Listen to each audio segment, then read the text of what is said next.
Understood that. Thanks very much, Brian. Brian Hall. Okay, more of those wonderful photographs later. Now I'm sure you'd like to settle down and enjoy your main course. Thanks again, and back to George and the music.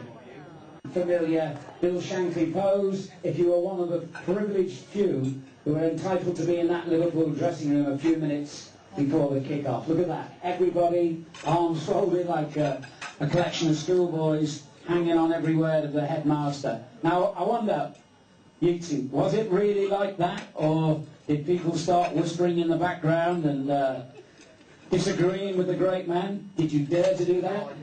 Never disagreed with him. You know, he just said, yes, sir, no, sir. It was like being back in school. Now, Ben did that was absolutely brilliant. You know, he could talk to you for an hour, or it could be 2 hours. And in that hour, or even 2 hours, he hadn't mentioned the opposition yet, who we were playing against. He would just be mentioning every one of the team, the strengths, what he's going to do, you know, what you're capable of. And then at the end of it, he'd go, that's it, lads. Now, tomorrow, just do it for me. And then that would be the end of the meeting. And when that referee's bell rang, you were ready to take on all comers? Well, hopefully, yes. I think in our days anyway, in the early 60s, we would take on anybody and beat them. Absolutely. Brian, I'd like to bring you in on the next photograph. A very famous piece of the Anfield office equipment, which I think has now found its way into the Liverpool Museum. There it is, Shanks sat behind the typewriter. I have to say, it doesn't look at his most comfortable in this particular situation, does he? Any stories about that typewriter and about Shanks in the office? To be honest with you, it's not just the typewriter, it's the actual location. You see, the likes of me and Steve Highway, right, we were kind of like the intellectual footballers, weren't we? We'd gone to university. Right. So what did you think of the intellectual football bit, Ron? Not a great deal. Yeah. Which actually was a complete and a load of rubbish, quite frankly. But the media went for it, so Steve and I kind of like went along with it. Okay. But I was supposed to be an intelligent one. I can honestly say to everybody in this room, I never ever got the best of Bill Shankly. He always ended up with the last word. Go and sit down, Alan. I'm on for a long time now. I've got the mic. I end up with the last word this time. Just a quick story, though, about being called into Shanks' office if you'd been a naughty boy. What was that like? I never got called into his office for being a naughty boy, honestly. That's absolutely true. But I do remember the first time that I went in to ask for a rise, and I was newly married, and Mary was pregnant, we had a mortgage, all the usual sort of stuff in 1971. I'd established myself in the first team, at least for a short time. So I went in and asked for a rise. This was about 1970, something like that. And so I went in, knocked on the door. Hello, son, how are you? Sit down. So I sat down.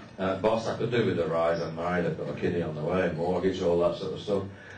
One thing and another. Well, you see, son, it's the government. What the hell's the government got to do with my rise? Seriously, for the next 10 to 15 minutes, the boss talked politics to me. And all I did was listen. And I got up out of that meeting, I walked back down the corridor, and I just said to myself, that sod has done me again. He always ends up with the last word. Thanks a lot, Brian. I've actually got 2 more stories, but we'll sit down now. He mentioned me telling me to sit down, but we're going to crack on. We're going to talk to Karen again now, because we've got a lovely photograph here, another from the family album, if you like.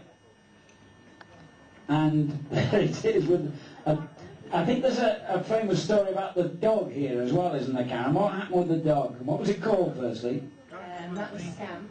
That was my Auntie Jean's dog, and he became ill and he had to have all his teeth taken out. And of course, he sort of started to waste away because he couldn't eat any solid food. So my granddad said, well, what is the point of life if you can't have a plate of solid food to eat?